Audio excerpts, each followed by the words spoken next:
صوم و صلات۔ میرے دوست مجھ سے سخت نالاں ہیں، کہتے ہیں مفتی تو نے خواہ مخواہ کا پاکھنڈ مچا رکھا ہے۔ میں کہتا ہوں یار واقعی میں جاننا چاہتا ہوں کہ مسلمان کا مطلب کیا ہے، اگر تمہیں معلوم ہے تو تم بتا دو۔ وہ سب صوم و صلات کے پابند ہیں۔ محمد عمر تو یوں نماز پڑھتا ہے جیسے فرض ادا کرنا مقصود ہو، جی نہیں لگاتا، بس چلا دیتا ہے، ابھی شروع کی ابھی ختم۔ کہتا ہے اگر ناغہ ہو جائے تو سارا دن یوں محسوس کرتا ہوں جیسے کوئی کمی رہ گئی ہو۔ عماد یوں ڈوب کر نماز پڑھتا ہے کہ گرد و نواح کا ہوش نہیں رہتا، اسے نماز پڑھتے دیکھو تو لگتا ہے جیسے لذت سے لت پت ہو۔ چند ایک سال پہلے کی بات ہے کہ ایک بزرگ تشریف لائے۔ اتفاقاً انہوں نے عماد کو نماز پڑھتے ہوئے دیکھ لیا۔ کہنے لگے میاں آپ نماز نہیں پڑھتے، لذت حاصل کرتے ہیں۔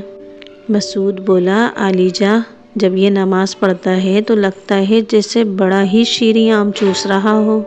بزرگ کہنے لگے ہم تو اسرار و رموز سے واقف نہیں ہیں، البتہ ہمارے سرکار قبلہ فرمایا کرتے تھے کہ اگر عبادت میں لذت آنے لگے تو رک جاؤ، چونکہ لذت مقصود نہیں بلکہ رکاوٹ ہے۔ بہرحال میرے دوست صوم و صلات کے پابند ہیں، لیکن کہتے ہیں کہ ہمیں معلوم نہیں کہ مسلمان کا مطلب کیا ہے۔ وہ میرے سوال کو سن کر ہنس دیتے ہیں، کہتے ہیں دیکھو کوئی بھی تو نہیں جو جانتا ہو کہ مسلمان کا مطلب کیا ہے۔ مسعود بولا دیکھ مفتی، جس شہر میں تو رہتا ہے یہاں سب مسلمان رہتے ہیں، سبھی پڑھے لکھے ہیں، اعلیٰ عہدوں پر فائز ہیں، اللہ اور اس کے آخری پیغمبر صلی اللہ علیہ وسلم کی عظمت کو سچے دل سے مانتے ہیں، لیکن انہوں نے کبھی یہ نہیں سوچا کہ مسلمان کا مطلب کیا ہے، تو خواہ مخواہ اس جھگڑے میں پڑا ہے۔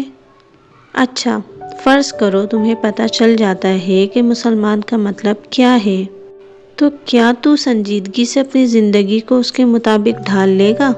عمر نے قہقہہ لگایا، کہنے لگا یار چھوڑ، یہ مفتی تو سراسر منہ زبانی ہے، اس کی زندگی عمل سے یکسر خالی ہے، عمل کی سرے سے صلاحیت ہی نہیں ہے، اور مسلمان تو وہ ہوتا ہے جو سراسر عمل ہو، مثلاً عماد الدین ہے، یہ صاحب عمل ہے۔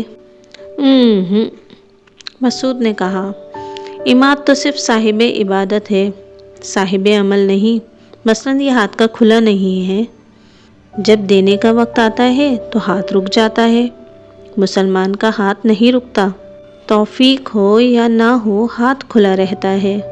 عماد کھسیانی ہنسی ہنسا، بولا میں نے کب دعویٰ کیا ہے کہ میں صحیح مسلمان ہوں؟ مجھے خود علم نہیں کہ مسلمان کون ہے۔ ہاں مفتی اگر تم چاہو تو ہم یہ مسئلہ ان سے پوچھ سکتے ہیں۔